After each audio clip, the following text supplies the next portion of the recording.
Fourth shot for David Duval.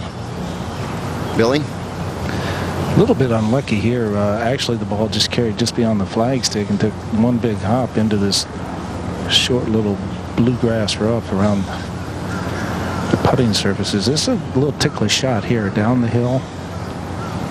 What an enigma this guy is. Shot 66 and 69 in Columbus to qualify. Has shown flashes of brilliance, but now in the mid-800s in terms of his world ranking. We take another look at this, Raj. You can see the ball up against the collar there. Picked it up abruptly. Struck down on it. Very well done. Good save of par. Hard to believe the journey this man's been on. Number 1 in the world back in 1999. Been through so much. Back problems, personal problems, confidence problems. Best finish, as you see there, tied for 7th in 98 and 99. Had a great first round, remember, at Pinehurst in 99. And he thinks he's really headed in the right direction, although his results really haven't shown it over the years. 14. David Duval on the par 3 14th that we just spoke about. Well, that's a 9-iron trying to bring it in from the right. Beautifully done by David. To 4. Here. 14. David Duval for a birdie, Billy. Yeah, just a little bit of a hook putt.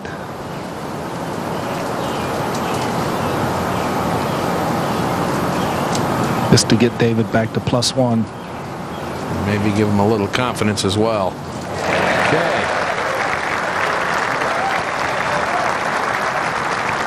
Really would be nice to see him do well here. Yes, it would.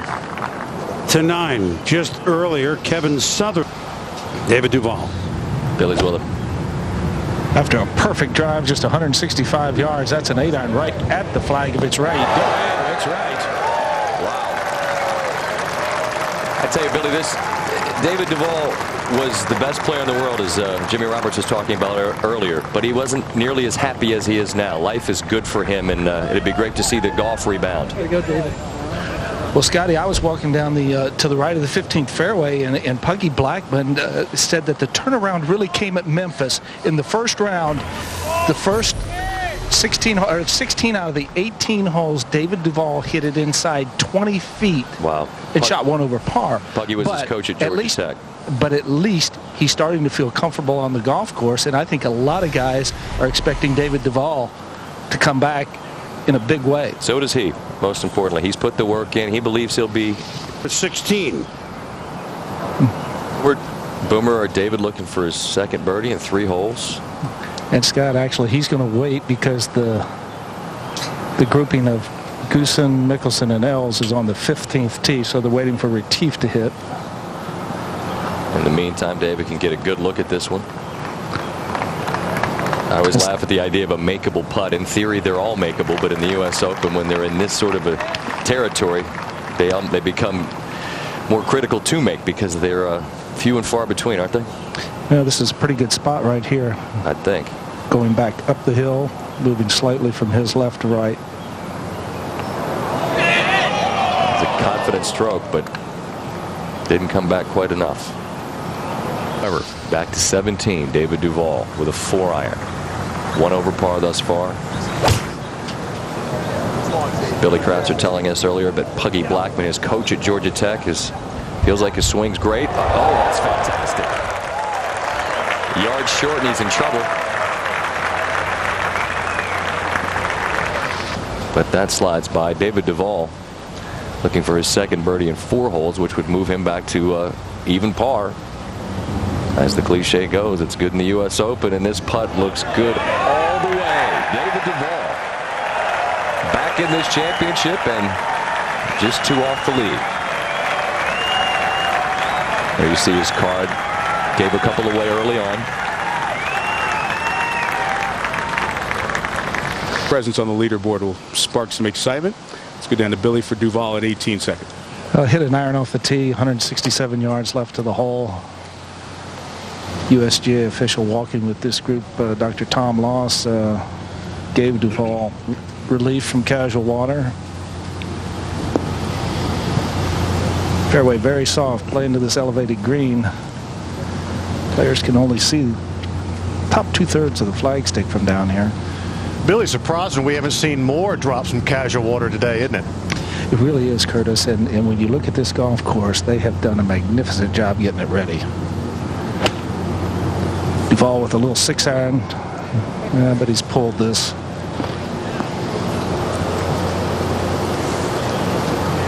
Back to 7.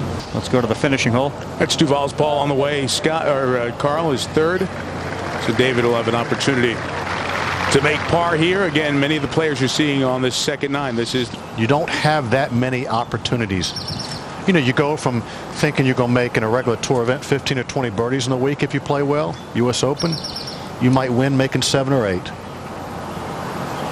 And David Duval, who had a stretch of 3 top 10s a decade ago when he was at the top of his game.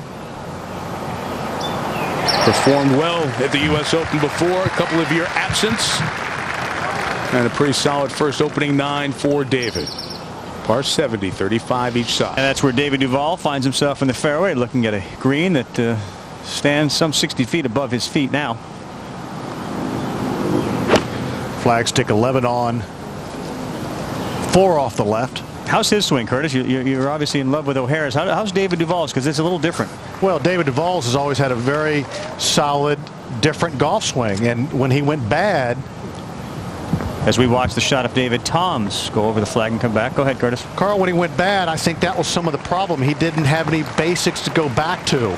He's always been a field player. And when he played well, when he was #1 in the world, he was fantastic. But when you go bad, you better have some solid fundamentals to go back to. Now, he and his dad knew what he did right and what he did wrong. But now you got to work your way through that. 2-2. David Duval's birdie putt. Billy Cratchit talked about how he's been hitting it long and hitting it straight. He's made a few putts. Get going. Oh, how can it stop there? See, David just said, how can it stop there? And it does stop there, so he'll pick up David Duval at the 3rd, the lengthy par 3. Playing 216 yards.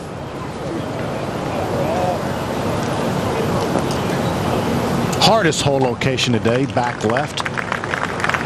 Good shot, smart shot, safe shot, solid shot. They say the word.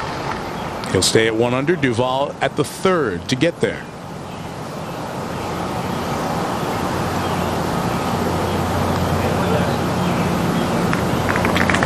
Just for perspective right now, you have 2 players, Weir and Hansen, at 4 under. 2 at 2 under with Bijagas and O'Hare, and Mickelson leading a big group of about 10 that are. Let's go to Gary now at the par 5 on the front. And the 4th hole it is, Mike. 517-yard par 5. You could see the green. The players can't. They are some 37 feet down below the level of the putting surface as David Duval goes for the green in 2. That from 215 yards, Gary. Just a beautiful tee shot. Just a little right. Well, and it's I don't know if he caught the green or not from just down going here. to trickle off the edge, Billy, but in excellent position. Should have a lot of options from there.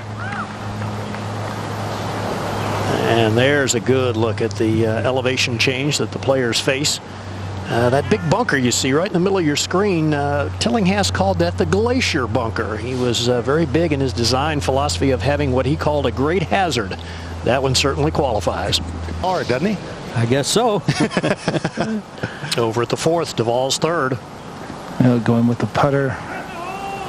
It's just hard to read. I like the play, Gary. Yeah, it breaks back to the left. The green tends to flow from front to back, except that little back right corner. And a lot of players have not seen that break, but a nice easy birdie there for Duval. He'll under. And we move ahead to the 5th. 478-yard par 4, David Duval's 2nd. Flagstick in the back left portion of the screen. If you drive it left, you will be completely blocked out. Wow. Beautifully done. Really driving the ball well. Yeah. Easy pitch from there as we go to 5. And Duval. Just not high enough.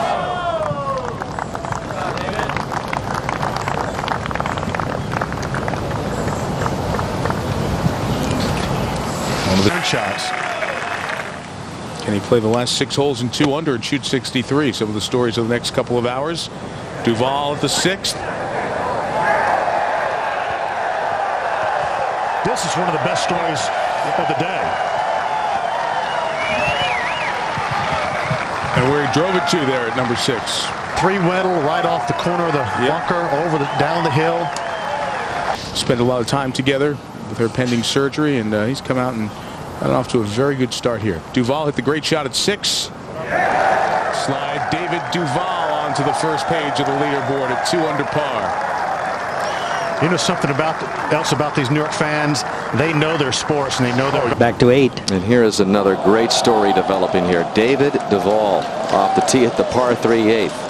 Got a little roar there just when he's ready to get his last waggle and pull the trigger. He is a 2 under in this round with just 2 holes left. Got a front left hole location. You can't come up short 8-iron. There's a closely mown bank there that'll come back in the water if he doesn't get it up. Very safe. Really is a super story about Duval. Yeah, trying to climb out of a deep slump after being the top-ranked player in the world. So all sorts of stories across this leaderboard, Johnny, as we welcome been shot before in a major championship. A 62 over to the 8th. Duval for birdie. Moves towards the water. Did he hit it? Wow, way short. So Duval will have some work, to stay at 2 under again. Left his short putt, left his birdie putt short, and then missed that for made bogey. Duval with a nice par saver. And for so long now, Johnny, he's been telling everybody, I'm close, I'm not far away. But he really hasn't had any results to back that talk up. He's backing it up right now. Yes, he is, but you know, Thursday's Thursday. You gotta wait till Saturday or Sunday. That is true. And let's go back down on the course to the 9th and the final hole for Duval. Peter. What a great round he's got going, completing his first round. Started on the 10th tee. What an easier hole this is. They've got the tees up so you can carry that cross bunker, John. Tempo's good. Shot's good. That's a beautiful shot right there. Fantastic story. Wouldn't it be something if David Duval were to have a chance to win the U.S. Open? David Duval now to finish a fantastic round the first day, putting for birdie down the hill. What a great round. David Duval. Fantastic. In with a 67 today. Even though it's Friday, it's the finish of the first round. Let's go to 16.